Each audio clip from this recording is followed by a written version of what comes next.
Hey guys, today I'm teaching you how to change the currency in PayPal. Quick and simple in 2025. Perfect for international payments, sending money abroad, or managing multiple currencies.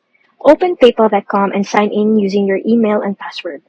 Once logged in, click on Wallet in the top menu. This shows all your linked cards, bank accounts, and balances.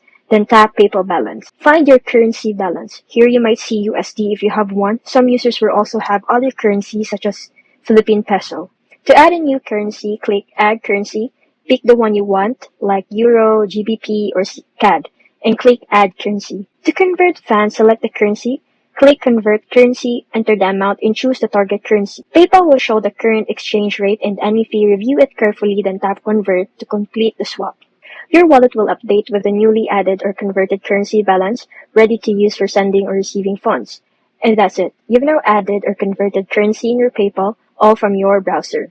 Simple, fast, and perfect for managing international money in 2025.